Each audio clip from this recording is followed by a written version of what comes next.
ini dan malam ini kita berkumpul di salah satu taman sorga Allah Subhanahu wa taala. Qala Rasul sallallahu alaihi wasallam, "Idza marartum bi riyadil jannah farta'u." Nabi mengatakan bila kalian melintasi melewati taman-taman sorga maka mampirlah. Qalu wa ma hiya ya Rasulullah. Tanya para sahabat, wahai Nabi, apa ada taman sorga yang ada di alam dunia? Apakah ada taman sorga yang ada di alam dunia?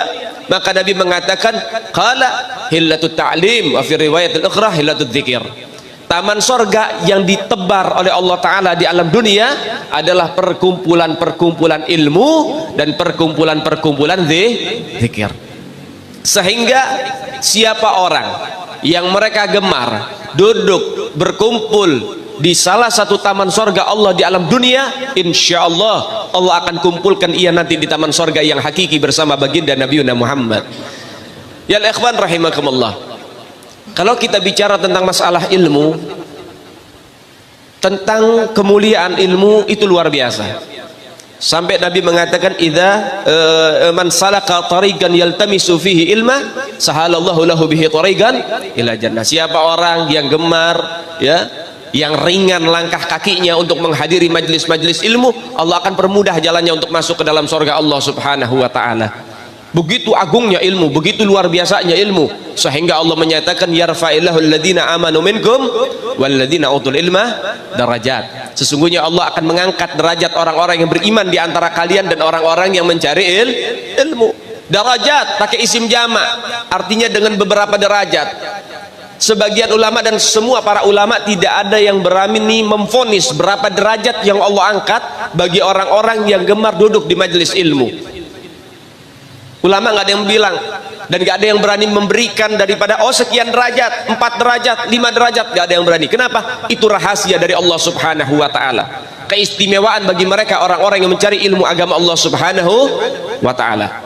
Namun kita bisa mengambil patokan, sehingga Sayyidina Abdullah bin Abbas beliau mengatakan baina darajatain, di antara derajat pertama untuk mencapai dalam derajat yang kedua, hamsamiyah sanawat bil ibadah, maka dia harus tempuh dengan cara ibadah selama 500 tahun.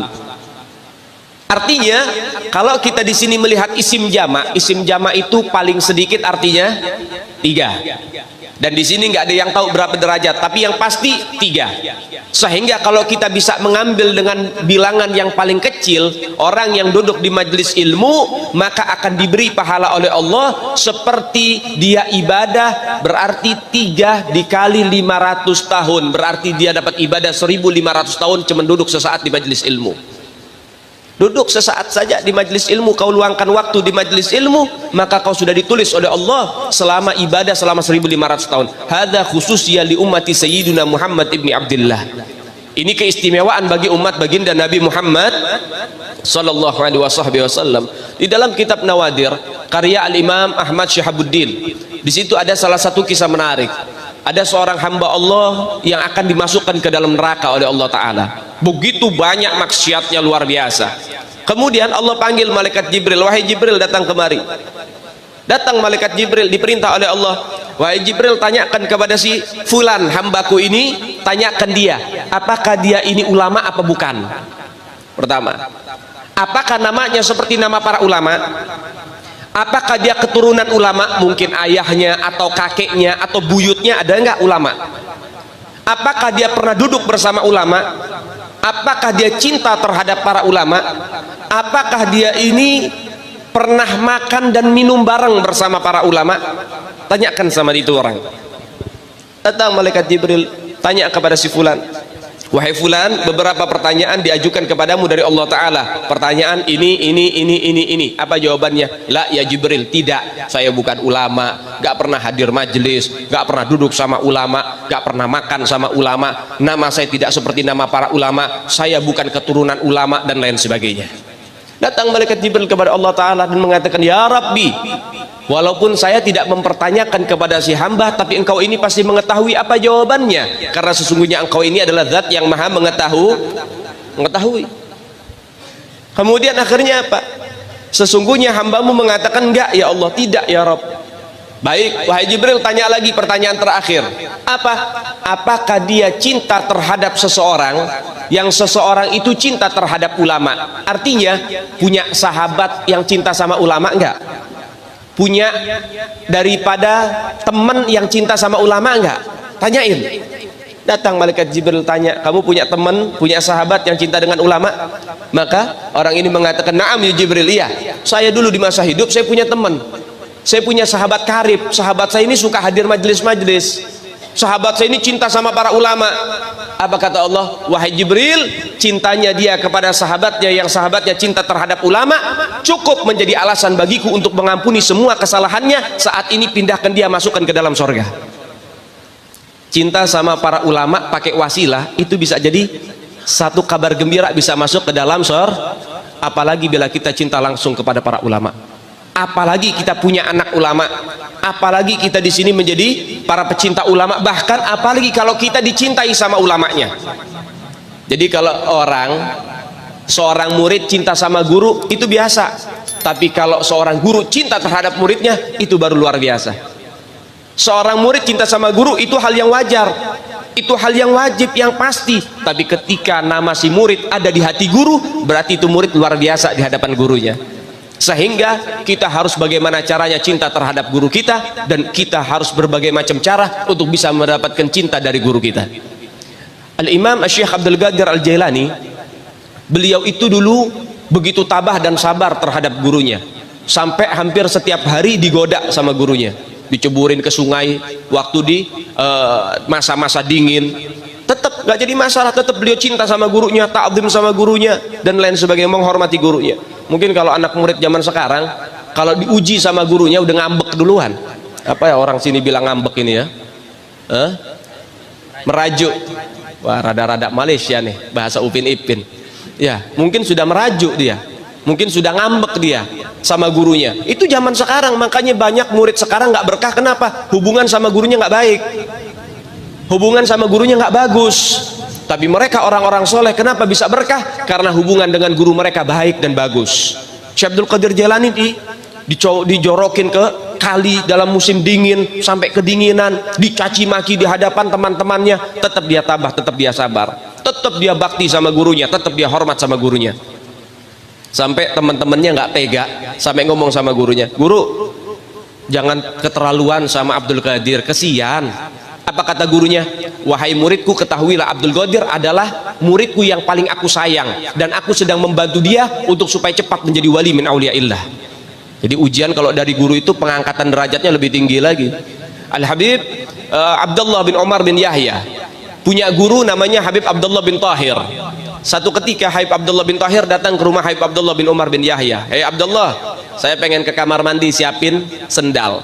Baik guru, disiapin sendal yang terbaik, sendal bagus, ditaruh, kemudian dipakai sama gurunya, masuk kamar mandi, kemudian berwudu. Itu guru keluar kamar mandi, sendalnya dilepas. Setelah sendal itu dilepas, berpisah dengan kaki gurunya oleh Habib Abdullah bin Umar bin Yahya, itu sendal diambil, bekas airnya diusap ke wajahnya, kemudian sendal itu diciumi, ditaruh plastik, ditaruh di dalam lemari, dan sampai dia meninggal nggak pernah dipakai itu sendal karena bekas gurunya. Sehingga dengan hal itu Al-Habib Abdullah bin Umar bin Yahya menjadi wali min auliyaillah yang betul-betul mendapatkan maratib yang tinggi di sisi Allah Subhanahu wa taala. Itu mereka orang-orang soleh, hubungan dengan gurunya baik. Sehingga ayo, oleh sebab itu saudara yang dimuliakan oleh Allah, perbaiki hubungan kita dengan para ulama, perbaiki hubungan kita dengan majelis-majelis ilmu, khususnya orang tua zaman sekarang. Ayo ajak anak-anaknya untuk mencari ilmu agama Allah Subhanahu wa taala. Hati-hati, ini zaman akhir, ini zaman sudah kacau luar biasa. Jangan anda merasa aman di saat ini, karena ini akhir zaman, wa gharibus saah. Sekarang ini udah dekat kiamat. Sampai para ulama mengatakan laulal ilma wal ulama fannas kal bahaim. Kalau bukan karena ilmu dan para ulama, manusia sudah kayak binatang. Balhum adhal, bahkan lebih bejat, lebih berat, lebih biadab dari binatang. Hati-hati saudara-saudara sekalian, jangan berpangku tangan, apalagi sebentar lagi kita mau akhir tahun nih. Anda sudah tahu akhir tahun akan apa, ada yang terjadi. Banyaknya nanti wanita-wanita bakal dirusak nanti zaman sekarang. Dan kalau sudah banyaknya kemaksiatan yang sudah merajalela, apa kata Sayyidina Ali bin Abi Thalib? Nuzilul bala bi kathrati taubah di kathratil ma'asi wa dzunub. Diturunkan bala dan musibah karena banyaknya yang namanya dosa yang sudah merajalela. Hati-hati, jaga anak-anak kalian. Jangan bilang mau tahun baruan, mau ini mau itu. Jangan ajak keluar anak Anda. Jangan kasih izin keluar anak Anda. Di saat-saat itu banyaknya manusia pada bermaksiat, ajak keluar keluarga Anda baca ratib al-attas, ratib al-haddad, baca daripada ayat Al-Quran Allah Subhanahu wa taala. Ajak mereka mendekatkan diri kepada Allah Subhanahu wa taala. Jaga dan lindungi keluarga kita daripada kemaksiatan, saudara sekalian. Hati-hati. Ini sudah kacau keadaan. Kacau dengan kemaksiatan, saudara-saudara sekalian. Maka oleh sebab itu kita butuh dengan para ulama. Ini kalau nggak ada ulama, kita nggak ada yang nuntun. Kalau nggak ada ulama, kita udah rusak semua, saudara sekalian. Lebih-lebih kalau nggak ada ahlul bait Nabi Muhammad. Hati-hati, saudara. Kita para habaib, kita para duriat Nabi Muhammad, datang ke Indonesia, masuk ke negeri-negeri, masuk ke pelosok-pelosok, bukan untuk mencari pangkat dan jabatan. Kami datang ke masjid-masjid bukan untuk mencari harta dan juga daripada popularitas. Kami datang ke tempat-tempat antum semua bukan untuk mencari penghormatan, saudara sekalian. Enggak, tapi kami ingin melayani umat baginda Nabi Muhammad. Kalian ini tuan saya ini pelayan Anda. Kenapa demikian? Karena ini didikan baginda Nabi Muhammad. Ini didikan Rasulullah. Kami yang melayani Anda. Dengan cara apa kami melayani Anda? Mengajak Anda dekat dengan baginda Nabi Muhammad, mengajak Anda dekat dengan Rasulullah. Yang belum dekat sama Nabi, kita kenalkan sama Nabi. Yang belum suka sholawat, kita ajarkan biar cinta dengan sholawat. Kita didik satu demi satu untuk cinta dengan baginda Nabi Muhammad. Peranan para habaib ini luar biasa, saudara. Jangan dipandang remeh, jangan dipandang sepele. Hati-hati. Mereka itu anak cucu Nabi Muhammad. Mereka titipan Rasulullah. Yang namanya titipan pasti bakal ditanyain lagi sampai nanti sama Nabi Muhammad. Nanti datang kita di hari kiamat, datang ya Rasulullah, sekarang saya ini bingung, pengen minta syafaat pertolongan. Nabi tanya, baik wahai umatku, saya kasih kamu pertolongan, tapi saya ingin tanya dulu, amanat saya dijaga enggak? Titipan saya dijaga enggak? Apa itu ya Rasulullah? Apa Nabi bilang dalam hadis? Taraktukum tsaqalain, kitabullah wa itrati. Saya tinggalkan dua pusaka, yaitu apa? Al-Quran dan juga anak keturunanku. Idza tamassaktum bihima, kalau kamu pegangi keduanya dengan sebenar-benarnya, kamu tidak akan pernah sesat selama-lamanya. Itu jaminan dari baginda Nabi Muhammad. Berapa banyak dzurriyyat Nabi Muhammad yang telantar di luar sana, Anda tidak mau tahu. Berapa banyak keturunan Nabi Muhammad yang menahan lapar, Anda tidak mau tahu, saudara sekalian. Dulu di zaman Al-Imam Syekh Zakaria Al-Ansari, seorang mufti besar, ulama besar. Beliau itu Syekh Khusuyu, guru di atas guru. Ini kalau udah Syekh Khusuyu berarti yang ngaji bukan orang biasa, yang ngaji itu pakar-pakar, mufti-mufti. Itu Syekh Zakaria Al-Ansari, dulu itu beliau adalah mufti besar. Lalu kemudian apa yang terjadi? Ketika beliau sedang ngajar begini, membahas masalah ahkam syariah, kemudian datang satu perempuan. Satu perempuan datang, teruskan apa jangan? Baik. Datang satu perempuan kepada beliau. Ketika datang ketuk pintu, beliau lagi ngajar sama murid-muridnya. Dibuka pintunya. Waalaikumsalam warahmatullahi wabarakatuh. Perempuan sudah tua. Kemudian akhirnya apa? Tanya Syekh Zakaria Al-Ansari, ada hajat apa? Kemudian ini perempuan bilang, wahai Syekh Zakaria Al-Ansari, saya datang kemari untuk meminta zakat. Saya minta zakat ke sini. Saya adalah dzurriyyat Nabi Muhammad. Saya seorang syarifah. Saya dzurriyyat Nabi. Saya minta zakat. Apa kata Syekh Zakaria Al-Ansari? Zakat gak boleh buat keluarga Nabi. Zakat itu diharamkan buat keturunannya Rasulullah. Gak boleh nerima zakat keturunan Nabi Muhammad. Zakat itu adalah harta kotor. Keturunan Nabi ini disucikan oleh Allah dan nasnya diabadikan di dalam Al-Quran. Yutahhirkum tathira. Gak boleh zakat. Makanya kita kalau pengen berakhlak sama keluarga Nabi, jangan kasih zakat. Kasih apa? Kasih hadiah. Jangan kasih infak sedekah, kasih hadiah kepada mereka. Pahalanya jauh lebih besar daripada zakat dan infak kepada keluarga baginda Nabi Muhammad. Gak boleh kamu nerima zakat, kata Syekh Zakaria Al-Ansari. Apa kata ini Syarifah? Wahai Syekh Zakaria Al-Ansari, kenapa saya tidak boleh zakat? Ya kata Syekh Zakaria, karena diharamkan oleh Nabi Muhammad sallallahu alaihi wasallam. Kemudian ini Syarifah bicara, saya punya 4 anak yatim di rumah, nggak ada yang ngasih saya sebutir nasi. Mana umat Nabi Muhammad yang bicara cinta kepada Nabi Muhammad? Mana mereka yang mengharap syafaat? Saya punya kakek, tapi mereka telantarkan anak cucu baginda Nabi Muhammad. Anak saya 3 hari belum makan, mereka anak yatim kelaparan. Saya tidak punya apa-apa dan aku adalah seorang wanita. Nangis Syekh Zakaria Al-Ansari.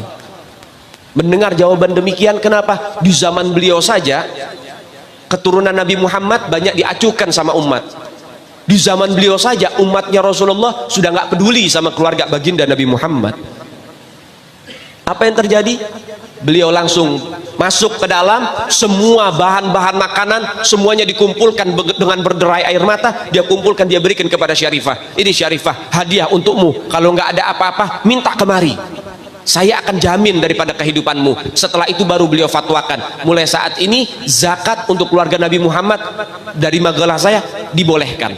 Jadi ada zakat itu, ada yang memperbolehkan sampai dzurriyyat Nabi Muhammad dapetin zakat boleh. Kenapa? Baitul Mal udah nggak ada dan umat Nabi Muhammad nggak peduli sama keluarga Nabi Muhammad. Ya Allah, sekarang saya pengen tanya, Nabi Muhammad kalau ada di tengah-tengah kalian, kemudian Nabi Muhammad ngelihat dan menyaksikan kalian nggak peduli sama keluarga Nabi Muhammad, kira-kira reaksi Nabi Muhammad bagaimana kepada kalian? Tinggal Anda bayangkan saja sendiri. Nggak, habaib datang ke Indonesia bukan untuk melas. Kami nggak diajarkan minta-minta, saudara, jangan khawatir. Habaib datang ke Indonesia bukan untuk meraup daripada harta, enggak. Kami tidak mencari jabatan, enggak. Kenapa? Itu bukan didikan dari keluarga kami. Didikan keluarga kami, lihat bagaimana Al-Habib Salim bin Ahmad bin Jindan, saya punya kakek, keluar masuk penjara. Kenapa bisa keluar masuk penjara? Membakar semangat perjuangan masyarakat Indonesia untuk merebut kemerdekaan, saudara. Al-Habib Ali bin Abdurrahman Al-Habsyi Kuitang, beliau yang memfatwakan ketika tanggal 17 Agustus Soekarno membacakan teks proklamasi mendeklarasi daripada kemerdekaan Indonesia.